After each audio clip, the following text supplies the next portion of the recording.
अचार बनाउनलाई त अब पहिला गोलभेन्डा भयो, पखालेपछि सुकेपछि काट्ने, काटेर अनि तिलहरू अनि अथवा के भन्छ रायो त्योहरू भुटेर पिन्ने अनि हाल्ने।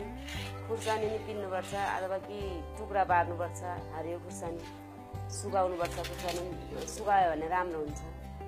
अलिकति सुकाएर राख्यो भने अनि गोलभेन्डासँग मिसाउन राम्रो हुन्छ। त्यो खुर्सानी मात्रै झिकेर खान नि हुन्छ। तिलको सट्टा त्यो रायो भए नि हुन्छ। रायो नभएको बेलामा तिलले मात्रै नि हुन्छ। सिलौटामा मसिनो गरी पिन्नुपर्छ।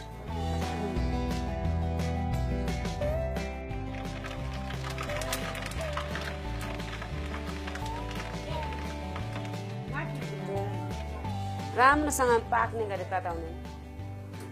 आगो फुकेर आगो छैन भने ग्यासमा मेथी पर्काउने।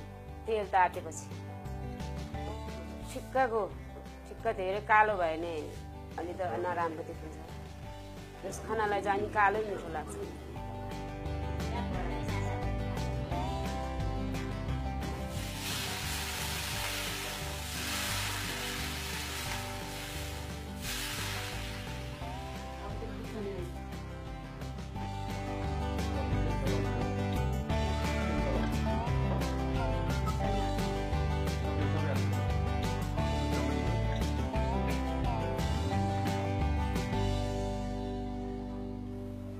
बनाउने त्यो गोलभेन्डा माथि त्यो मसला हाल्ने, बेसार हाल्ने अनि तेल झोइ गर्ने, नुन हाल्नुपर्छ।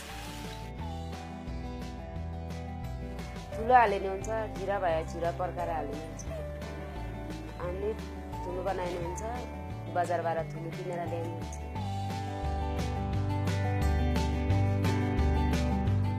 कस्तोले चाहिँ आफूलाई स्वाद हुन्छ, कस्तो मनपर्छ त्यो आफू गरेर राख्ने। अनि चलाएपछि टिप्पामा हाल्ने।